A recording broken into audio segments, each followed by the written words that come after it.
Hello there and welcome to this new episode of Movin'On Inside. I'm thrilled to be here with you today and we will look together into the challenges raised by the question of mobility for all. So here's a flavour of what you should expect on our show today. Since access to mobility for all is quite an Olympian challenge, we will answer to some controversial questions related to the Olympic Games and their impact on the mobility plans in our expert debate. Also coming up, an exclusive report showing how design, and more precisely, how barrier-free, inclusive design serves the ambition to make mobility accessible to all. What's more, we'll also share unparalleled feedback from a Movin'On community of interest when AI and tech work on behalf of projects that create a positive impact. And to top off the show, you'll learn all about the potential of Made in Africa innovations that aim for more inclusiveness. I'm sure that, like me, you can't wait to get started, so let's dive in. Time for the expert debate.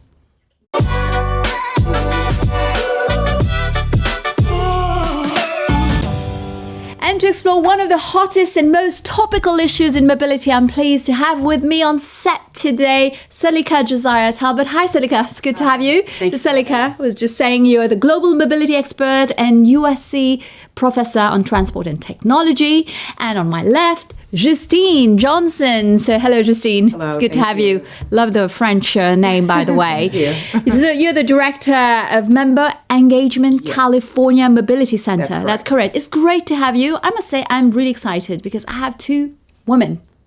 For a change. Yes. Yeah, I don't have anything against men, but I'm also so happy. So let's just dive in. So you're both mobility experts who live in the city of LA. How I envy you, but it must be quite similar to the temperature we have here in Paris right now. So for you, it's not a big change. Not terribly so. Yeah. Yeah. So LA is hosting the Olympic Games in 2028, 2024 next year in Paris. So before hearing what our experts have to say, what you have to say about challenges to improve mobility access, let's set the scene with some facts and figures. Are we all equal when it comes to universal mobility?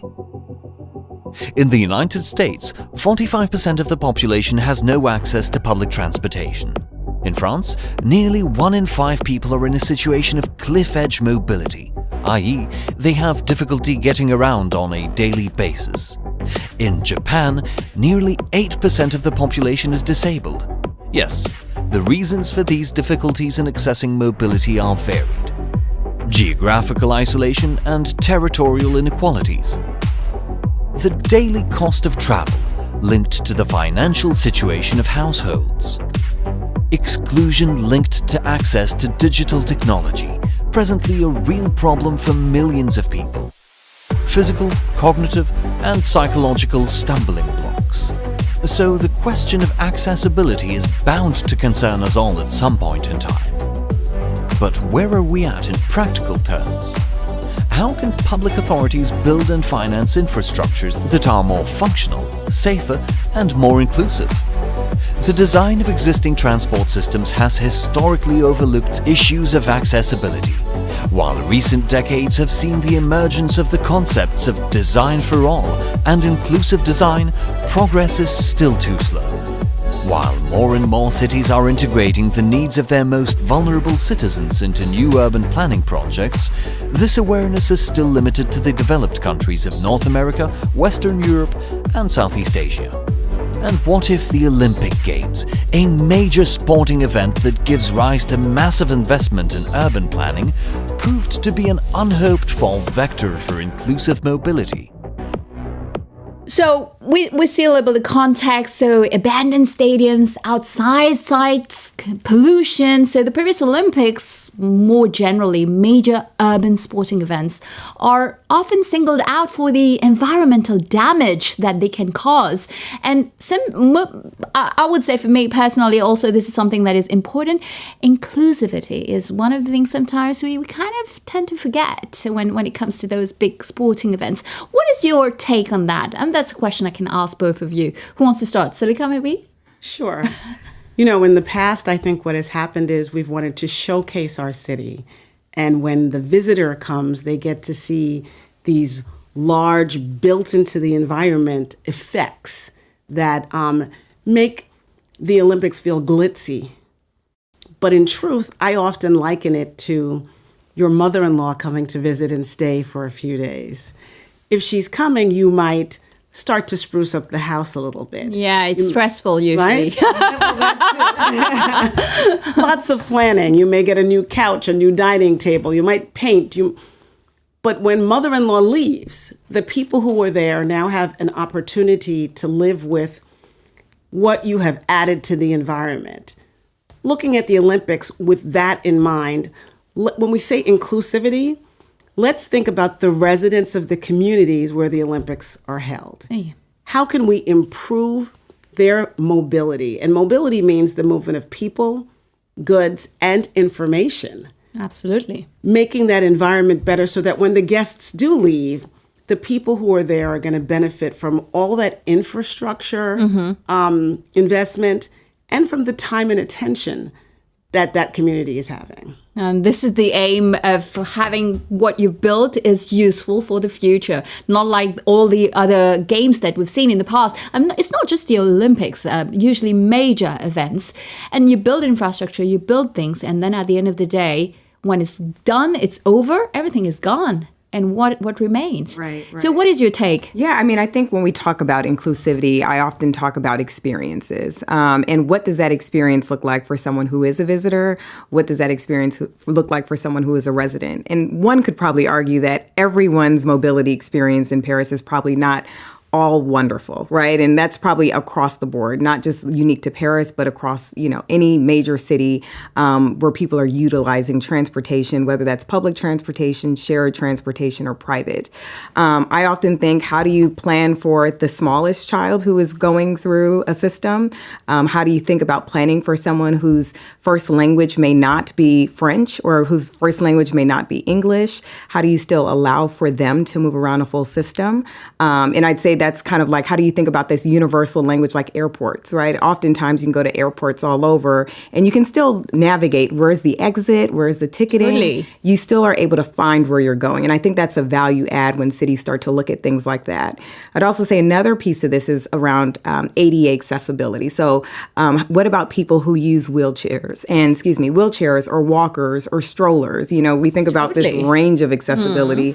At some points, different people have short-term disability, so they may not have a long-term disability, but how do you start to plan your city for, again, the mom and the dad who's, wheeling around a set of kids? How do you think about that in terms of someone who has a broken leg? How do you think about that, someone who might be in a wheelchair? And again, when you think about the population that's aging over time, how are their mobility needs being handled and addressed? So I think about that when we talk about inclusivity, because that's not just unique to athletes. I think we have to acknowledge there's Paralympic Games, and then there's the Olympic Games. And so I think we need to also make sure that we're honoring those two populations that also equally need to be served as well. Thank you, Justine. So now, I know LA is in 2028, yes. Next year 2024, coming up very fast, the games here in Paris. Inclusive and accessible Paris. This is one of the slogans that the organizers and the city of Paris want to, proclaim loud and clear for the Olympic and Paralympic Games in 2024.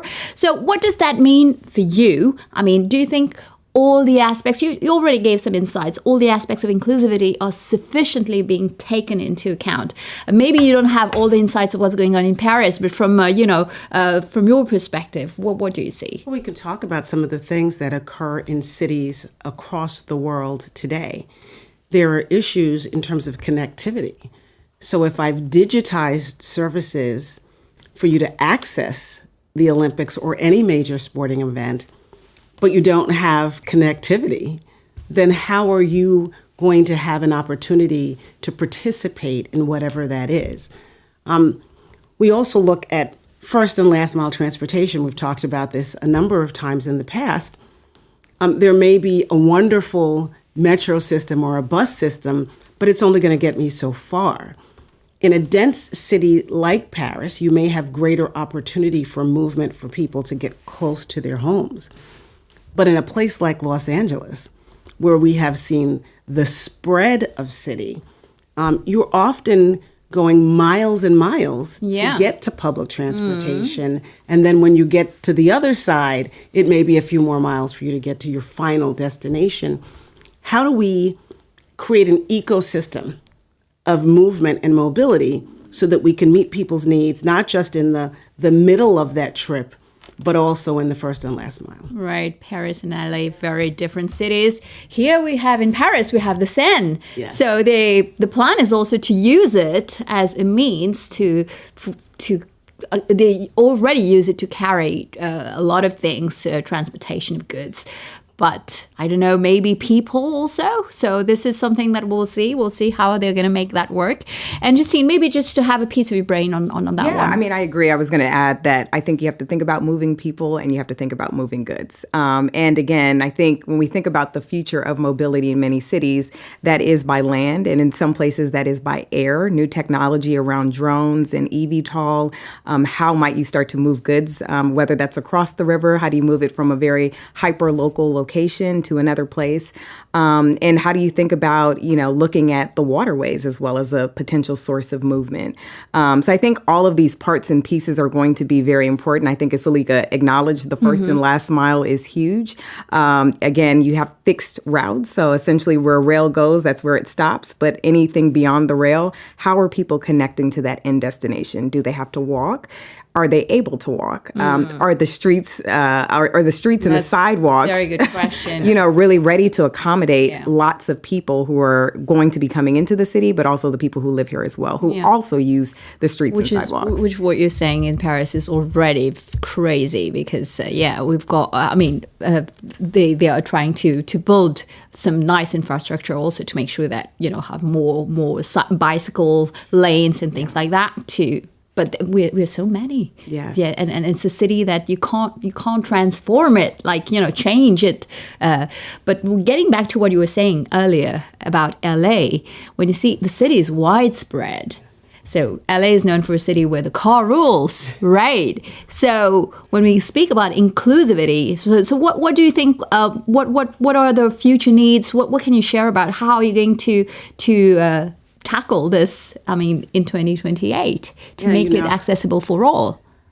Listen. It's a big challenge. That is the big challenge. We are a city, you're correct, in LA where we have been guided by the car, much because of how we've built our freeway system. But if we want to be more inclusive, if we want to make sure that the most people have an opportunity to move about a community, we have to start thinking about things a little differently. Are we bringing in autonomous vehicles so that it can at least address first and last mile issues? Are we improving our bus and our train options? We've looked at the car so much, but if we create a better user experience for those who take the bus and who take the train, if there is a lane on the highway where the bus can travel and the bus moves much faster than the rest of the traffic, then you're more likely to get on that bus. But we haven't taken on those kinds of things to date. This is an opportunity. This is a moment where we are disrupting the system to try to find the best ways to deal with mobility, not just for visitors in LA, but for LA residents. And I think taking a fresh look on all types of mobility will make us a much better place in the long term, but certainly in the short term would make the games better. All right. We make the city even better. It would be great for LA to have other alternatives when it comes to travel. I definitely agree. And I think especially when we talk about a city that is such a car-centric city, I think one important part of this is really thinking about our parking and congestion. Right now, if we really want to change behavior, we have to really acknowledge those big issues and those big topics. If I can park somewhere for 4 hours for $4, why would I stop driving my car? But if maybe there's limited time, I can only park for 10 minutes, I might start to think very differently. And so how do we start to get to a point where we start to promote shared usage and shared mobility? How might we start to think about public transportation and really thinking about what opportunities there may be so people can start to make some different shifts in their life when we talk about moving lots of people in a city that everyone's used to driving in their car by themselves. Right.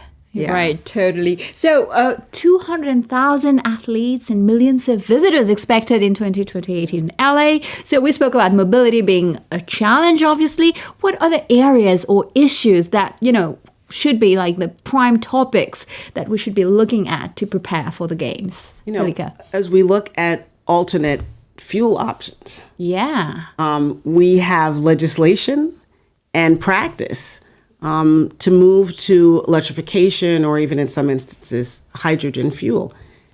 How are we ensuring that the ecosystem is prepared for the number of people who will begin to rely on electrification fully by 2028 in Los Angeles? What does that mean in terms of both the charging infrastructure, maintenance and repair of the systems, the reliable grid, the electric grid, on and on and on? So a focus certainly should be there. I think also a big focus, we saw supply chain, just be halted completely in Los Angeles for a period of time in the last couple of years. Hopefully we've learned enough from those instances to say, with 200,000 athletes coming in, their equipment that they will need, plus all these visitors, how are we getting in the goods that we will need to support this community of people, on top of the residents who are already there? And as you said, they may need to go to work, to school, right? The things that they do for their daily lives, getting ahead of the potential for supply chain issues, building redundancies into the system. So if you can't bring your goods in at the Port of Los Angeles, maybe you're bringing it in at the Port of San Diego, maybe you're bringing it on train, maybe you're bringing it on a truck, but that you've thought about what happens if there is a huge stress on our transportation systems. What are the alternates and other opportunities to address these issues? So that we don't jeopardize also the routines and the daily lives of the people in the city, right? Yeah, and I think emergency management is going to be huge, right? In terms of having this large number of people in a space at one time, I think we have to be real about cybersecurity. I think we have to be real about cybersecurity attacks that may potentially be happening. And so I think we have to be really proactive rather than reactive in situations like that. I think, when we talk about resilient systems, we know that wildfires right now are impacting places like Canada. California is not new to having wildfires. And so what happens in the case where your air quality is impacted?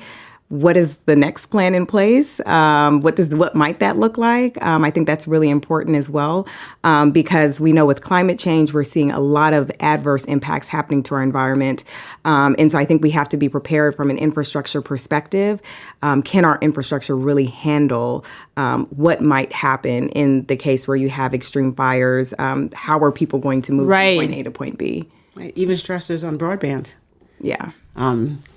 Everywhere we go, we want to make sure we're connected. Totally. Especially if you're in a city that you're not familiar with, or even if you live there. Can I access information? And I think that that's a key area that we should be looking at as well. Absolutely.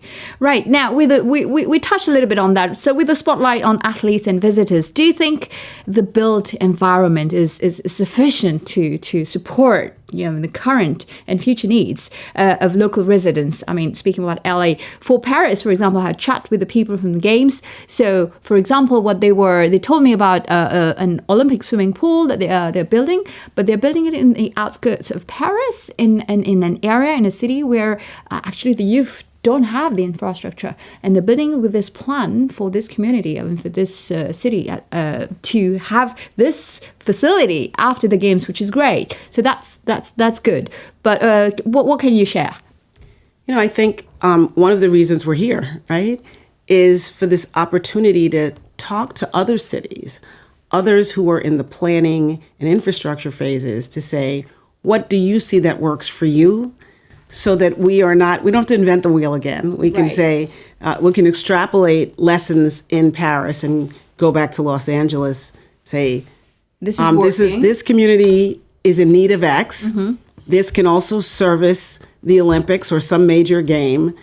This is an area that we should look to increase some offering for the general public.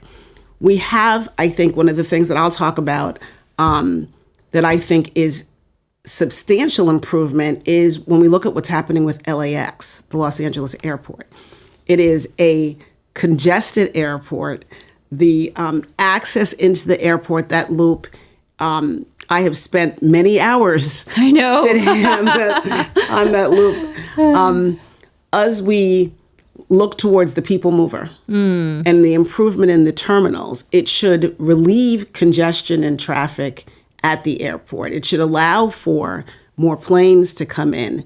And again, moving more people and more goods. Those are the types of things that have long-term implications for the people that live in Los Angeles, both from a workforce standpoint and to create jobs. Right. But also to make your lives easier as you move through the system, your user experiences. All right.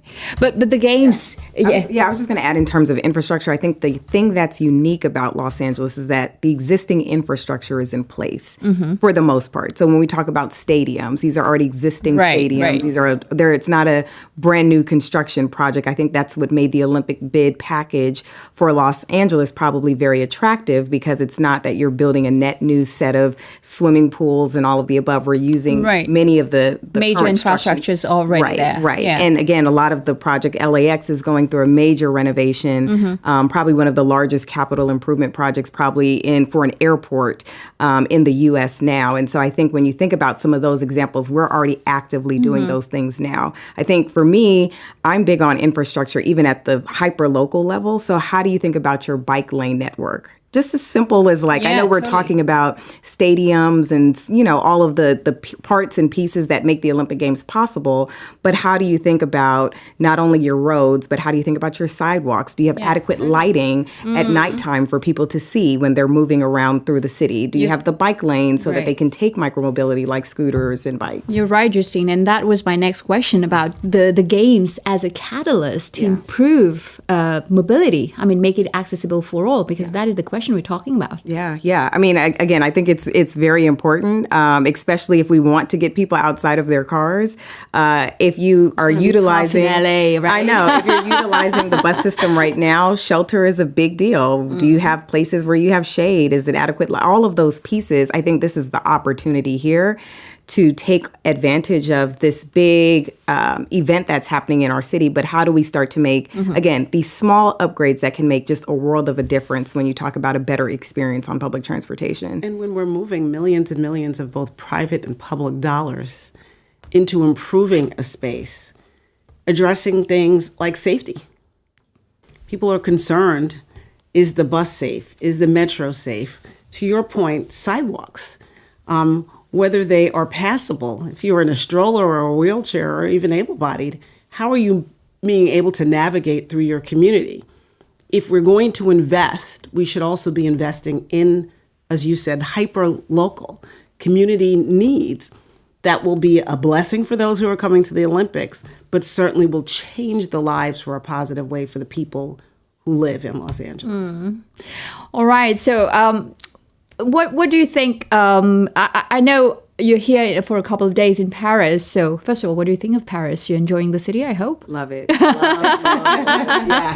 Right. But I know that you're not here alone, right? So you're here with a delegation. So can you tell us a little bit more what's going on?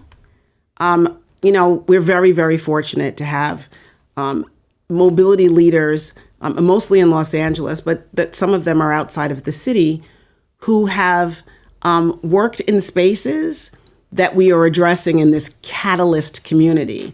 So we have somebody who runs a paratransit service, someone who runs a rideshare service, just her rideshare, with women drivers and women passengers, addressing some safety concerns.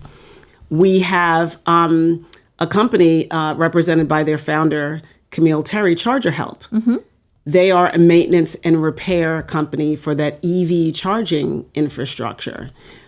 Whether it's engagement, both from a user or government experiences.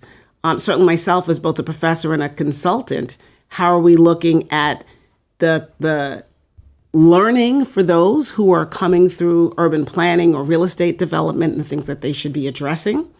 How is big business looking at where they can be a helpmate to government?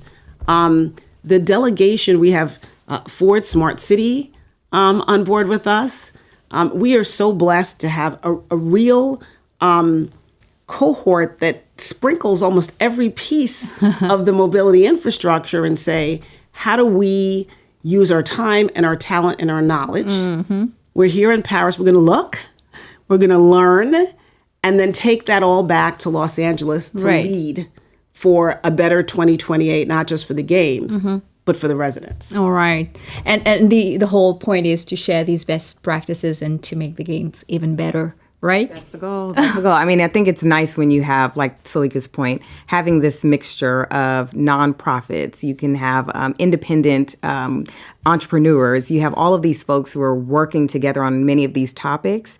And again, we are removing the formality of where it's just city to city conversation, but actually these are the entrepreneurs on the ground who are doing the work today. Here are the nonprofits that are talking to communities today.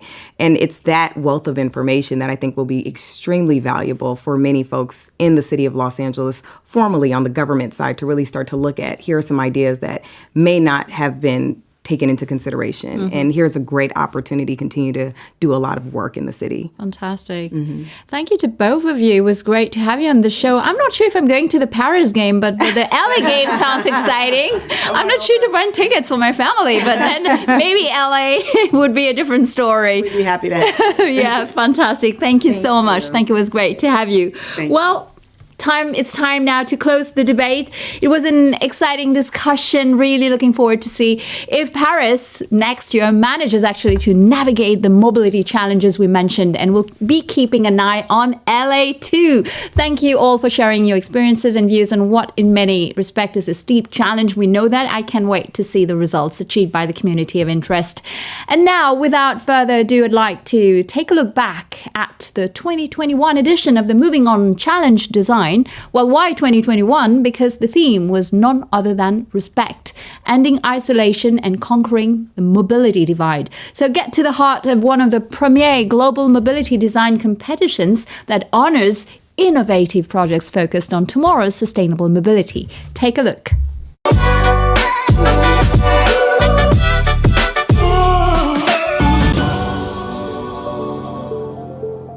Design has always been important in the field of mobility. Sleek and aerodynamic, light and fast. For decades, these were the qualities guiding those who conceived cars, trains and airplanes. But design nowadays strives to be respectful of the environment and also user-friendly. Sustainable mobility needs to be more inclusive. The next challenge for designers is to make mobility possible for everyone, regardless of their disabilities, their location, or their economic status. This is why the 21st edition of the Movin'On Challenge Design was centered on the theme Respect, ending isolation and conquering the mobility divide.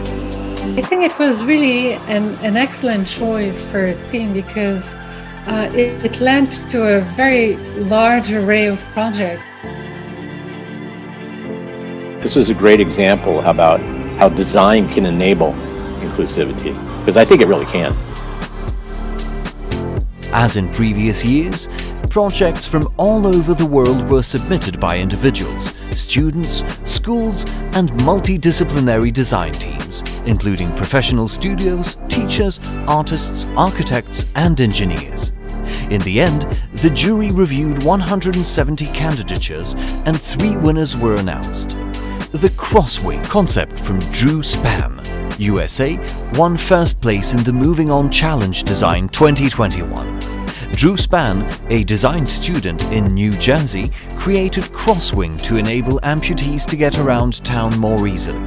Crosswing provides the same walking assistance as a prosthetic leg, but offers an experience comparable to that of a skateboard or skates. Second place went to Stefan Perriard, a Danish design student, for his Tramo concept for car-free cities. Tramo is an autonomous mobility solution that moves at walking speed, allowing you to get on and off at any time. It is highly useful for journeys that are too long to walk, but too short to bother with public transport. In third place, Colombian architect and designer Elkin Alejandro Cruz Castro has a new take on urban inclusion with a system that brings urban activities to peri-urban areas, thus avoiding the daily commute to areas of study, work, culture. The project is designed as small, mobile, modular, and flexible buildings. Every year, Movin'On Challenge Design is a fantastic opportunity for artists and engineers to gain visibility and rely on the Movin'On network to promote their ideas. the challenge design is so well known, globally, and it is a great stage. I thought it was one of the best challenges I've been a part of. I've judged quite a few, and I've actually designed quite a few. Since it was created in 2001, the Movin'On Challenge design can point to 23 editions, 16,000 entries from 134 countries, a prestigious international jury. And fantastic, and we're back in the studio, and who better than Mike Marchand, Partnerships Director, Movin'On, to speak about this topic. Hello, Mike, it's great to have you. How are you? I'm doing well, thanks. All right, Mike, so you have been working on the Movin'On Challenge design, I know, for many years. So what do these three pioneering projects for inclusive mobility bring to our discussion here? So we were absolutely thrilled with the response to the annual theme Respect, especially the social consciousness of the entries and their connections with personal experiences in their respective geographic zones and countries. As you may know, the average age of the entrants for the challenge design competition is between 22 and 25 years. And what we've observed is how perceptive the younger generation is regarding the need for equitable access to mobility to improve the lives of citizens living in both cities and rural areas across the globe. All right. So in your opinion, and perhaps that of the jury members of this year's edition, why is inclusive design so important for sustainable mobility? One of the key elements of successful design is a detailed focus on the expected end user experience. One of the best ways to ensure that we optimize access to mobility is to consider all user experiences, which includes individuals with disabilities, the elderly, the disadvantaged, and those that don't have access to reliable personal or public transportation. This is the essence of a human-centered design approach. All right. And the winners of the 2023 edition were revealed at the beginning of this month, the month of June. And once again, this year's theme was at the heart of sustainable mobility issues with balancing sustainability. So why is it so essential to reconcile these three pillars, people, planet, profit, right from the design and ideation stage? Sustainability is top of mind for most companies and organizations today. We decided this year to challenge the entrants to submit a design that creates a balance between these three pillars of sustainability. We wanted them to provide a mobility solution that highlighted the end user experience, was economically feasible to implement, and was environmentally friendly in terms of renewable materials and reduced CO2 emissions, thus creating a design solution that balances people, profit, and planet.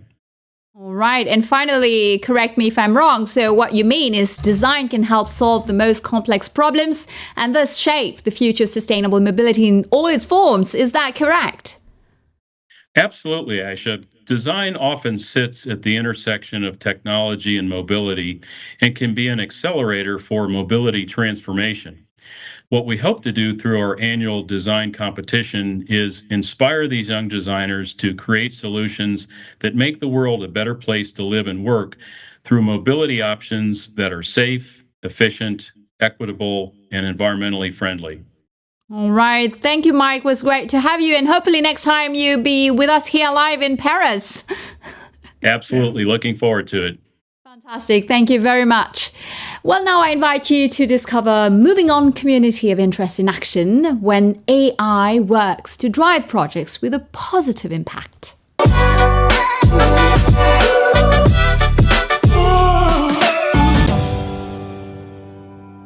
And we are now welcoming our two representatives from our social entrepreneurship community of interest. On my left, Enric Lopez. Hi, how are you? Hi, I'm good, thank you. You are the National Transformation and Social Impact Director at Microsoft, so it's great to have you on the show. Thank you. And on my right, we have Arthur Alba from Street Co. Yes, hello Aisha. It's great to have you. Yeah, I'm happy to be here. Okay, Street Co, quick word. Of what we do? Yeah.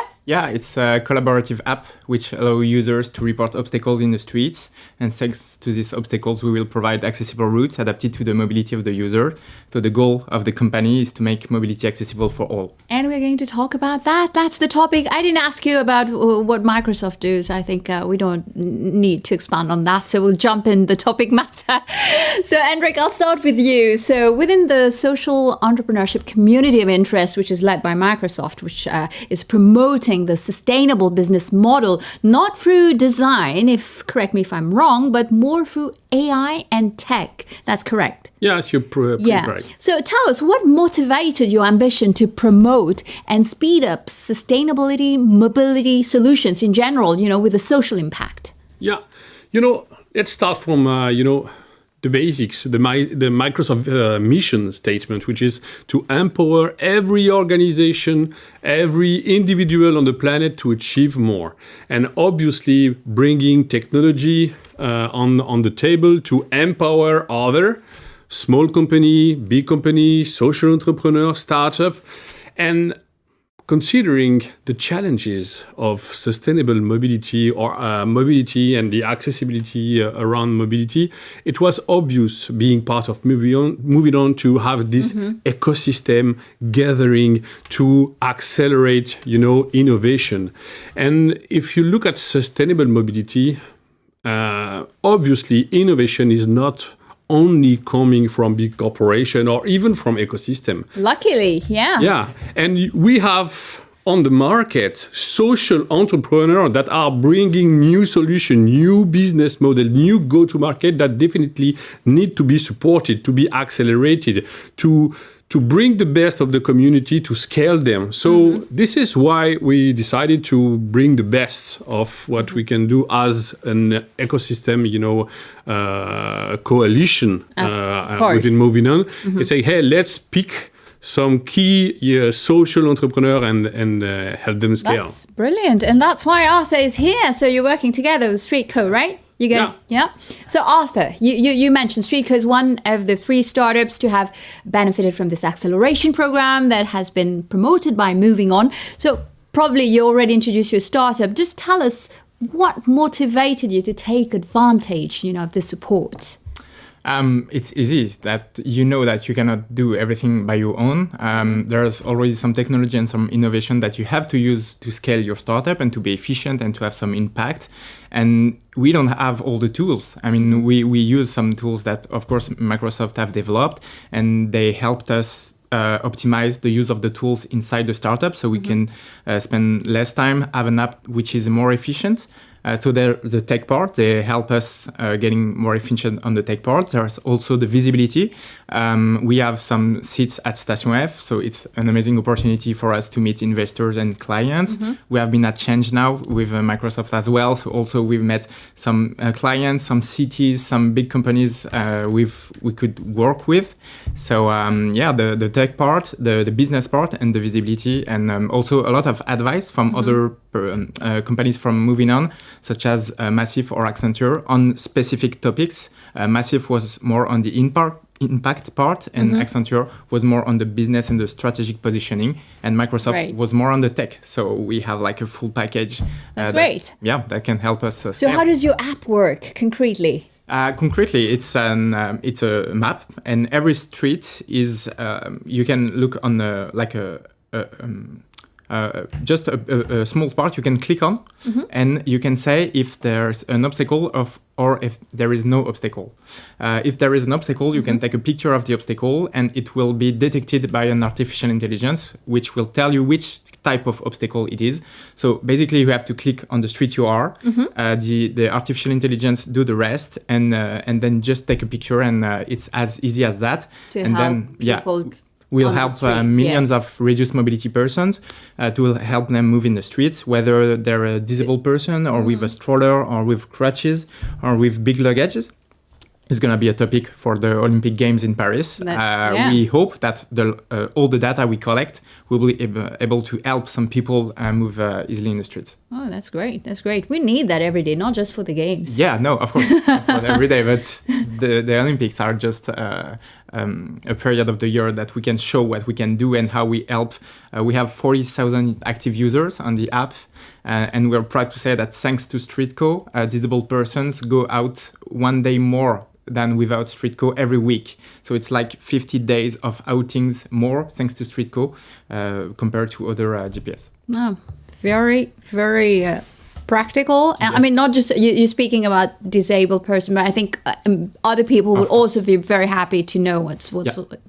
That's great. So, Enric, last time in the last episode, we had the opportunity to speak about Weaver with Thomas Cotte. You know who I'm talking about. So we were speaking about rural mobility, and today, of course, we have Streetco with us. It's great. So I know that there's the Crésus Federation of Associations, which is the third beneficiary of the community of interest, supporting. Is really a player actually committed to more inclusive mobility. Maybe I don't know if you would like to say a few words. Yeah. Crésus is an NGO, and they're basically working to help people that have, financial issues, people that do not have any more, a bank account, they are really in needs. And when you talk about mobility, that mobility is really important and high in your priority to have a job, for example, and to be included in this in the society, in the market. So it's a very important and high in their agenda when they are helping people that have financial exclusion to take into consideration the mobility aspect. So basically what they've been doing, part of the community of interest, is closely working with us, but also closely working with Massif on microcredit, finding a solution with microcredit, micro loans to help those people to be able to buy a car or to have even access to mobility. Yeah, to have access to mobility. Yeah. And so what was the community of interest strategy, for upping yet accelerating the impact of these social enterprises? And also, how can major groups like, yourself help up to those impact solutions, promote them and accelerate them? Yeah, you just heard some bits and bytes from Arthur. The idea is to bring the best from every, contributor of the community. All the stakeholders. At Microsoft is technology, but it's not only technology. It's business development, connecting the dot between our big customers, but also helping them scale their go-to-market or do some marketing with them. Same as, for example, Accenture. Accenture can coach them, can mentor them on their business model, can bring also the delivery of the technology. Massive also, because they are really focused on some financial part of it. And so every contributor to the community bring the best of their company, and also they can bring some business, they can bring some visibility, and they can also act as coach, mentor, but also product development, or first, I would say, beta tester or first customer to those social entrepreneurs. So in a sense, they get access to big organization, but also people, but also solutions, and also new open doors and more visibility. So let's say that we build a kind of melting pot of every asset that we have and put it on the table. And fantastic. Yeah, it sounds exciting. This is exactly what you were saying earlier. It must be exciting to work with major players like this. And for you, can you tell us about your experience? How did you live this experience? Yeah, as Enric said, and as I said, it's really complete. Like, you have everything you want because there are several big corporations that work with you on different topics. So, I mean, every time I have a problem or I have a question, I know that there will be someone in one of the companies of MovinOn that will be able to help me or to put me in contact with somebody who knows. And as every entrepreneur or even manager knows, you cannot know everything. And you have to use the people who know to go faster and scale. And we are completely at ease that we need also big corporations to scale our business and to scale our teams and to scale our skills. And so I was very, very happy to do that last year with MovinOn and this year again. And just the fact that I'm here today shows that how useful it is, because it's a great opportunity to talk about StreetCo for us, in addition to all the advice and the skills we benefit from MovinOn. Oh, that's great. And it must be very exciting for you to meet all these young, bright social entrepreneurs. Oh, it's exciting, it's refreshing, and it's also an everyday motivation to do more and achieve more altogether. Fantastic. So this is what we want to hear in the community of interest. Thank you both. It was great to have you for this very enlightening discussion. And once again, driven by committed organizations and personalities, MovinOn communities of interest are moving from ambition to action. And because MovinOn is committed to exploring the potential of each solution for more sustainable and therefore more accessible mobility, we couldn't resist the opportunity to explore the question of inclusive mobility on a new continent, Africa.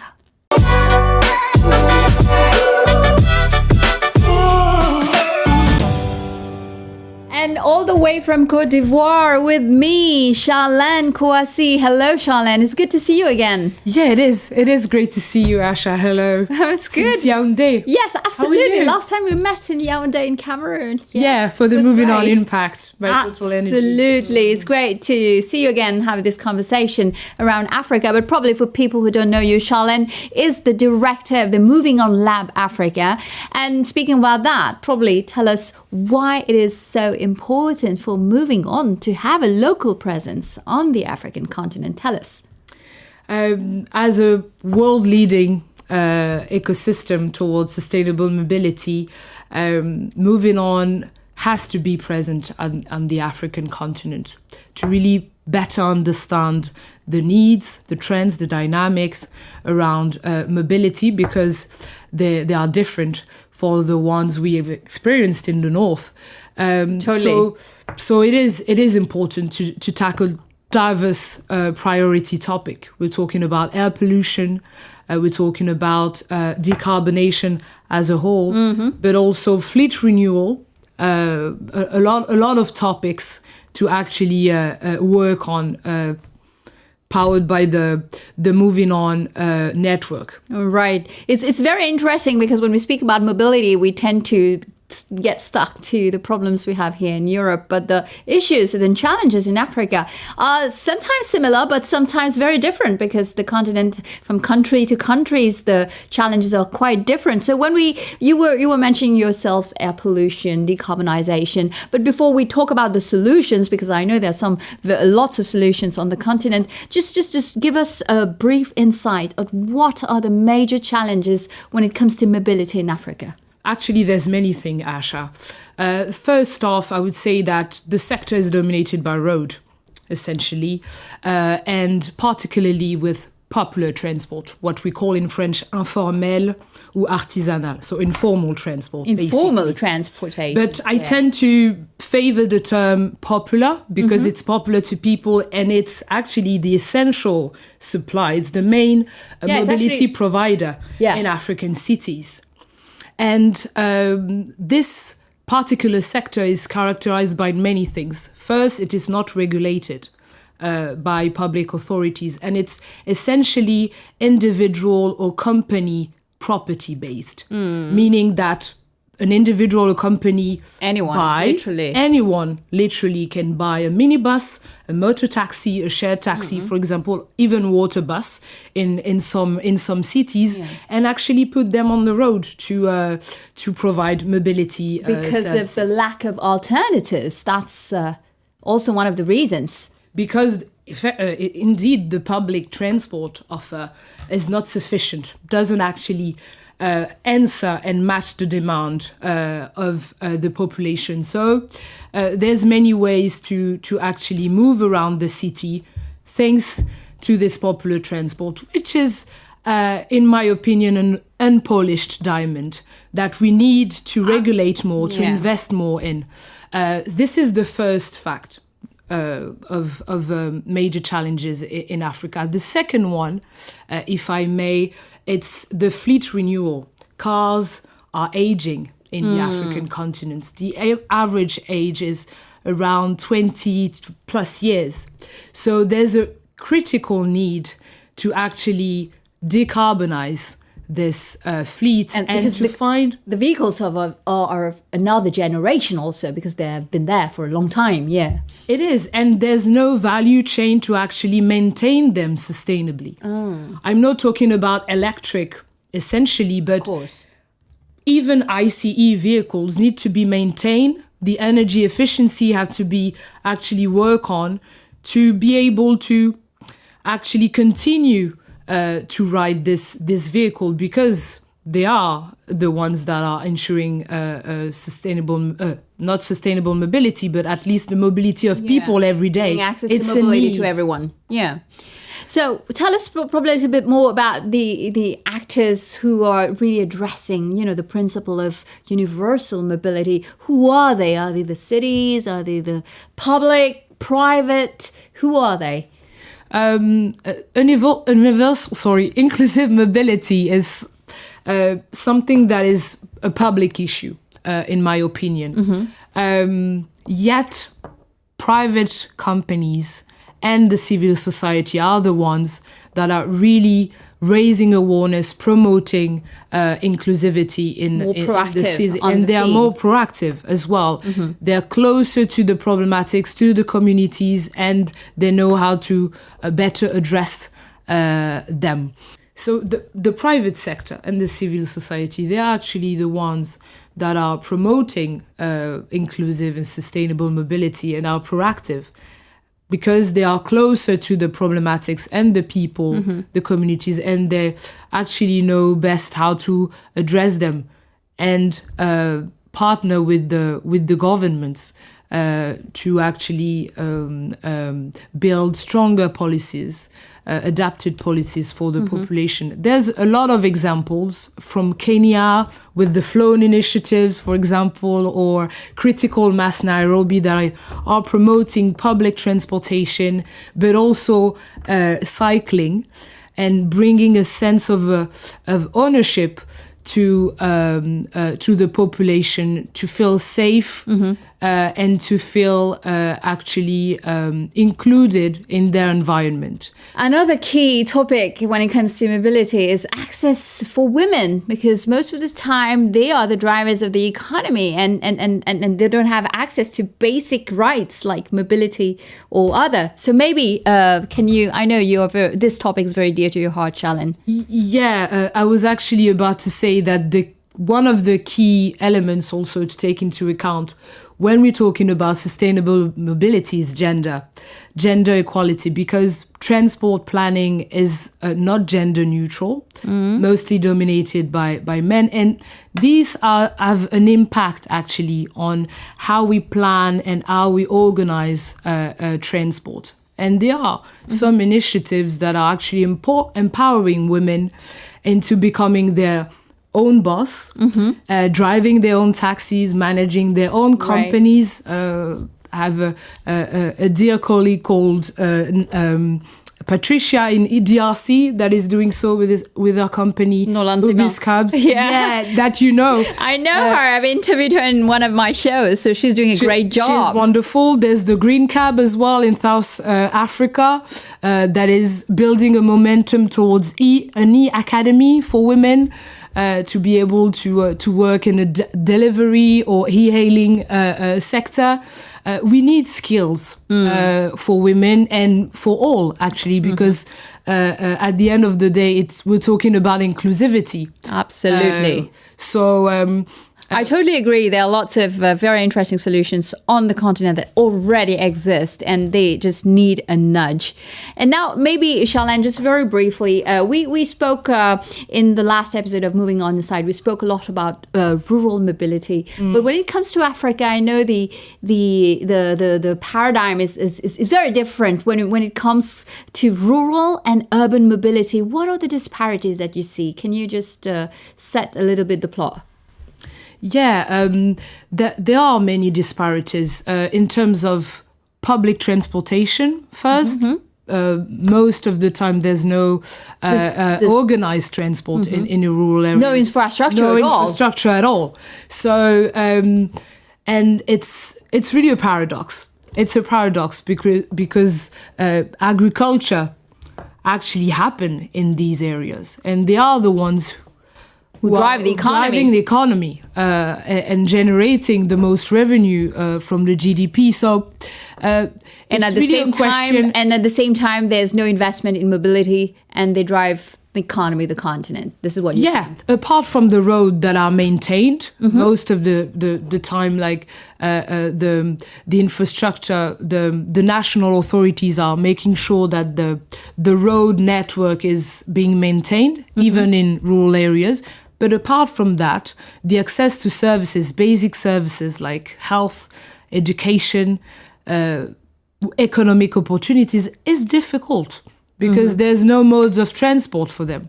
And an initiative that is really dear to me in Zimbabwe, managed by Shenta Blomen, is actually leading the way towards this inclusion of rural women, notably, to improve their working condition, and to set up a kind of hub for them. For the battery, because it's electric mode, we're talking about three-wheelers, so to really build an integrated solutions to be able to assemble the three-wheelers locally, to be able to maintain them, to maintain the batteries as well. So an whole ecosystem powered by an e-mobility policy to actually make that happen. Brilliant. Final question. We know Africa is quite rich in diversity with a growing innovation ecosystems. Maybe for those who don't know Africa, there are lots of innovation, lots of things happening on the continent. But what do we need? What are the keys to scale up these solutions, those innovations that already exist? And you said it. First off, I would say telling their stories. We have to tell their stories. We have to promote them. It's actually the case with MovinOn Lab Africa. We shine lights on these wonderful initiatives. This is the first step, to actually build a platform to make partnership with the public authorities, the public institutions, the ones who are deciding and making the laws. We have to bring along civil society. We need cities. All the stakeholders together to really implement powerful and adapted projects. And if we're talking about scaling up, we need money. We need investment, and we need more involvement from the public sector at a technical, financial, and strategic level as well. Because these are future national champions. They are flagships for the countries. And no country can develop itself without local value creation. So we need them. And in MovinOn, we need them as well to build a better future together and better mobility systems as well. I think the message is loud and clear, Charlene. Thank you. It was great to have you. It was so great, Asha. See you again. Thank you, Charlene Kouassi from Movin'On Lab Africa. Well, thank you all for tuning in into this new episode of Movin'On Inside and for all your reactions and inputs on our social media networks. I would particularly like to thank the Movin'On partners who took part and brought thought-provoking insights today. You can watch the replay on the new Movin'On Connect website. You will see it's more comprehensive, experiential, and more dynamic than ever. It will also be the opportunity for you to discover Movin'On Play. Imagine a hub dedicated to the very best video and audio content around sustainable mobility. That's great, right? I look forward to seeing you all very soon for the next episode of Movin'On Inside, with me, of course. In the meantime, stay tuned on Movin'On Connect. Thank you. Bye-bye.